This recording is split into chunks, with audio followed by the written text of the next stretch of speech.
ಸಾಧ್ಯ ಇಲ್ಲ. ಅದು ನನ್ನ ರಥದ ಎದುರಿನಲ್ಲಿ. ಈ ಮಾತನ್ನು ನಾನು ಹೇಳಬೇಕು ಅಂತಿದ್ದೆ. ಯಾಕೆ ನಾನು ಕಾಣಲಿಲ್ಲವೋ ಅಥವಾ ನೀವು ನನ್ನನ್ನು ನೋಡಲಿಲ್ಲವೋ ಅಂತ ಗೊತ್ತಾಗ್ಲಿಲ್ಲ ನನಗೆ. ಯಾಕಂದ್ರೆ ಈ 17 ದಿವಸಗಳಲ್ಲಿ ನೀವು ಯುದ್ಧ ಮಾಡದೆ ಇಂಥವ್ರನ್ನ ಸಾಯಿಸದೆ ಇಂಥವ್ರನ್ನ ಹೊಡೆದೆ ಅನ್ನುವಂಥ ಸುದ್ದಿ ನಾವು ಕೇಳಿಲ್ಲ. ಇವತ್ತು ಪ್ರತ್ಯಕ್ಷ ಆಗಿಲ್ಲ. ಯಾಕೆ ಹೊಡೆದಿದೆ ಅಂತ ಹೇಳಿದ್ರೆ ಒಂದು ದೊಡ್ಡ ಸಾಹಸವನ್ನೇ ಮಾಡ್ತಾ ಇದ್ದೀವಿ. ಒಂದು ಹಿರಿಯ ಛತ್ರ ತೇಜಸ್ಸಿನ ವ್ಯಕ್ತಿಯ ನಿರ್ಣಯದಲ್ಲಿ ರಥವನ್ನು ನಿಲ್ಲಿಸಲಿಕ್ಕೂ ಒಂದು ಸಾಮರ್ಥ್ಯ ಬೇಕು. ಇದು ಮಾತ್ರ ದೊಡ್ಡ ಕೌಶಲ್ಯ ನಿಮಗೆ ಗೊತ್ತೋ ಇಲ್ಲವೋ ಗೊತ್ತಿಲ್ಲ. ನಿಮಗೆ ಗೊತ್ತಿರೋ ಕೌಶಲ್ಯ ಎರಡು ನನಗೆ ಗೊತ್ತು. ಒಂದು ಅಶ್ವವಿದ್ಯೆ, ಕುದುರೆಯನ್ನ ತೊಳೆಯುವುದು.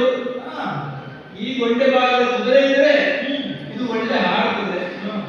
ಇದರೊಳಗೆ ಒಂದು ಬೆಳ್ಳಿಯ ಚುಕ್ಕೆ ಇಂತಹ ಸ್ಥಳದಲ್ಲಿದ್ರೆ ಆ ಕುದುರೆ ಒಳ್ಳೆಯ ಓಟದ ಕುದುರೆ. ಕುದುರೆಯ ಕಾಲಿಗೆ ಯಾವ ಕೆಲಸನ್ನ ಕೊಟ್ಟರೆ ಅದಕ್ಕೆ ಆರೋಗ್ಯಕ್ಕೆ ಒಳ್ಳೆಯದು. ಯಾವ ತೈಲವನ್ನು ಹಾಕಿ ಕುದುರೆ ತಿಕ್ಕಿದರೆ ಕುದುರೆ ಸೊಂಪಾಗಿ ಕಾಣ್ತದೆ. ಇದೆಲ್ಲ ವಿದ್ಯೆಗಳಲ್ಲಿ ನೀವು ಬಹಳ ಇದು ಮೊದಲನೇ ವಿದ್ಯೆ. ಎರಡನೇದು ಹೇಳೋದಾದ್ರೆ ನಾವು ಆಡ್ತೀವಿ ಸಾಧ್ಯ ಭವಿಷ್ಯ ಆಗ್ಬೋದು ಅದರ ಬೆಳವಣಿಗೆ ಬಿಟ್ಟು ಯುದ್ಧ ಕೌಶಲ್ಯ ಇನ್ನೊಂದು ಸಾಧ್ಯವಿಲ್ಲ. ನೀವು ಕವಡೆ ಅಂತ ಹೇಳಿದಾಗ ನೀವು ಆಡಿಸೋ ಕವಡೆ ಅಲ್ಲಲ್ಲ, ನಾವು ಆಡಿಸೋ ಕವಡೆ ಯಾಕೆ ಕೈಗೆ ಸಿಗುವುದಿಲ್ಲ. ಭವಿಷ್ಯ ಯಾಕೆಂದ್ರೆ ನನಗೆ ಏನಾಗ್ತದೆ ಅವತ್ತೇ ಹೇಳಿದೆ ಸುದ್ದಿಗಳನ್ನು ಸಾಧ್ಯ ನಾನು ಹೇಳಿದೆ.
ಆಯಿತು. ಇವನ ಮಗನಾದಂತಹ ಉಲೂಕನನ್ನು ಕೂಡ ಸಂಹರಿಸಿಯಾಗಿ ಆಯಿತು. ಇನ್ನು ಉಳಿದವ ಅವನೊಬ್ಬ ಕುರುರಾಯ. 11 ಕ್ಷೋಹಿಣಿಯ ಒಡೆಯನಾಗಿದ್ದಂತಹ ಆತ ಈ ಕಾಲಕ್ಕೆ ಏಕಾಂಗಿಯಾಗಿ ಉಳಿದಿದ್ದಾನೆ. ನಮ್ಮ ಬಲ 7 ಕ್ಷೋಹಿಣಿ ಸೈನ್ಯ ಇತ್ತು. 7 ಕ್ಷೋಹಿಣಿ ಸೈನ್ಯದಲ್ಲಿ 2,000 ಜನ ಮಕುಟವರ್ಧನರು ಇನ್ನೂ ಉಳಿದುಕೊಂಡಿದ್ದಾರೆ. ಉಳಿದ ಬಲ ನಮ್ಮೊಂದಿಗಿದೆ. ಅವ ಏಕಾಂಗಿಯಾಗಿದ್ದಾನೆ. ಇದರ ಅರ್ಥ ಏನು?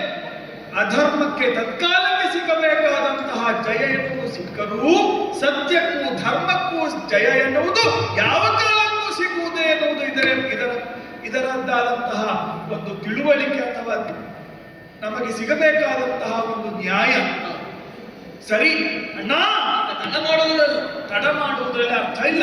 ಇರುವಿಕೆಯನ್ನು ನಾವು ವೇಗವಾಗಿ ಕಂಡುಹಿಡಿಯ. ಅವ ಎಲ್ಲಿದ್ದಾನೆ, ಏನು ಮಾಡ್ತಾ ಇದ್ದಾನೆ, ಅವನ ಮುಂದಿನ ನೆಲೆ ಏನು ಎನ್ನುವುದನ್ನು ನಾವು ಅರಿತುಕೊಳ್ಳಬೇಕಾಗಿದೆ. ಹಾಗಾಗಿ ಈ ಕ್ಷಣಕ್ಕೆ ರಣಧಾರಿಯಿಂದ ಮುನ್ನುಗ್ಗೋಣ.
ಜೋರಾಗಿ ಕೇಳಿಸ್ತಾನೆ ಇಲ್ಲ ಚಪ್ಪಳೆ.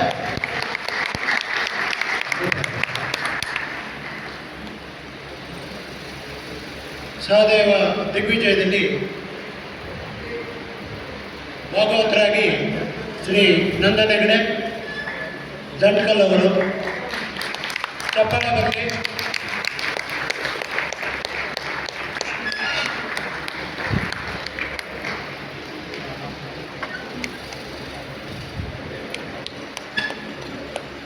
ಮದ್ದಳೆಯಲ್ಲಿ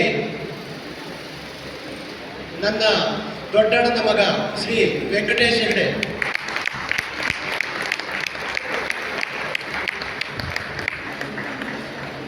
ಹಾಗೆ ಜೆಂಡೆಯಲ್ಲಿ ಪೃಥ್ವಿ ಬಡಕಿಲ್ಲ,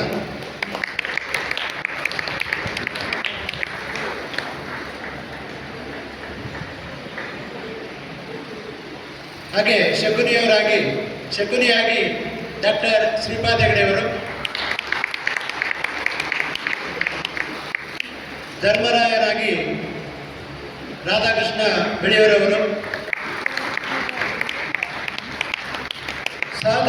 ಸಹದೇವರಾಗಿ ಶ್ರೀ ಆದಿತ್ಯ ಹಲ್ಕೋಡವರು,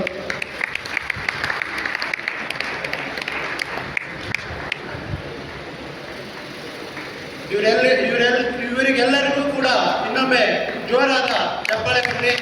ಸಹದೇವ ದಿಗ್ವಿಜಯ ಶ್ರೀ ಸಿದ್ಧಿವಿನಾಯಕ ದುರ್ಗಾಂಬ ಯಕ್ಷಗಾನ ಮಿತ್ರ ಮಂಡಳಿ ಹುಟ್ಟುಮುಖಿಯವರು ಪ್ರಸ್ತುತಪಡಿಸಿದ ಯಕ್ಷಗಾನ ತಾಳಬದ್ಧತೆ. ಜೋರಾದ ಚಪ್ಪಾಳೆ.